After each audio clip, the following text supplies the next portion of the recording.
যুবকরা দুনিয়ার বুকে ব্রেসলেট পড়ো না, চুরি পড়ো না। কিছু কিছু ছেলে আছে দেখি হাতে চুরি পড়ে, আছে না নাই? মৌলভীবাজারে নাই, হাতে চুরি পড়ে, কানের মধ্যে দুল পড়ে, আবার এইদিকে সিদ্রি করে, এদিকে আবার এই জায়গায় সিদ্রি করে, এরকম ডাকাত আছে না নাই?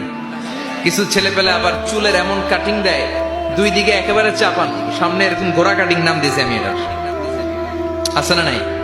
এটাকে হাদিসের ভাষায় বলে কাজা। কি বলে? নাহা রাসূলুল্লাহ সাল্লাল্লাহু আলাইহি ওয়াসাল্লাম আনিল কাজা।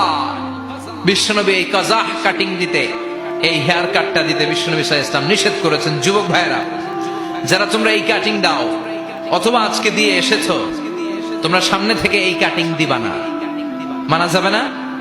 ইনশাআল্লাহ পড়েন, আর জোরে পড়েন ইনশাআল্লাহ। সব জান্নাতীদের হাতে স্বর্ণের চুড়ি থাকবে। আসাবির, সুরের বহুবচন মানে চুড়ি, ব্রেসলেট। প্রত্যেক জান্নাতের হাতে স্বর্ণের চুড়ি পড়ায় দিবে কে? চুড়ি বললে কেমন কেমন লাগে না? তাহলে ব্রেসলেট, সবার হাতে একটা করে ব্রেসলেট ধরায় দিবে কে? চিল্লায় পড়েন আল্লাহু আকবার।